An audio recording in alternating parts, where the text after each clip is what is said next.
in the control room of the Graf Zeppelin, heading northwards on her Arctic flight. Dr. Eckener, the commander of the airship, is occupying his favorite seat. Our first stop is Leningrad, where a small crowd collects to inspect the Graf Zeppelin on her maiden visit to the former capital of Tsarist Russia. Detachments of the Red Army assist in handling the huge ship and in refilling with hydrogen.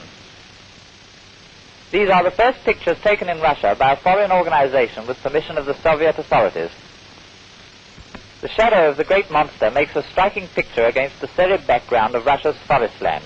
Within the envelope, the crew move freely to and fro.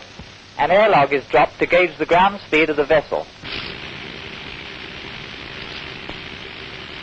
Approaching Archangel, our cameraman takes up a perilous position to shoot the front of the control room. Below is Archangel, which lives largely by lumber, but is icebound for many months of the year when the White Sea is closed to shipping. On again, and we are now in the area of pack ice.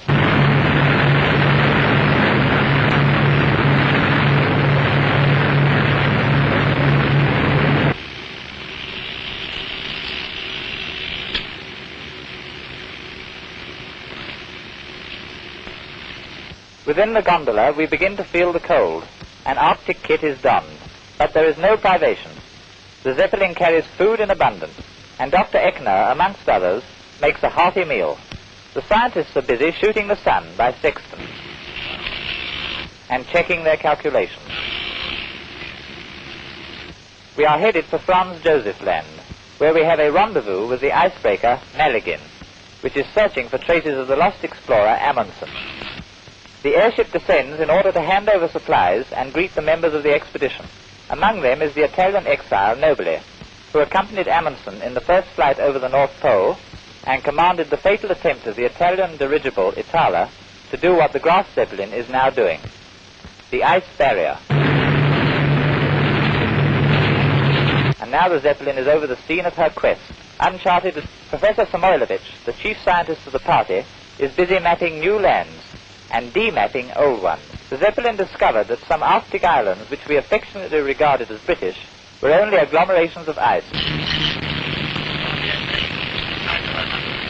In the wireless room, the operators vainly try to send assurances of safety to the inhabited world, but the rays of the midnight sun have killed every short wave. We return along the northern shore of Siberia and come upon a lonely wireless station at the delta of the Yenisei River. We decide not to descend again, so drop food and mail by parachute. There are only 6 men and no women in this last outpost of the Soviet Republic on the fringes of the Arctic Circle. And so, the task accomplished, back to Archangel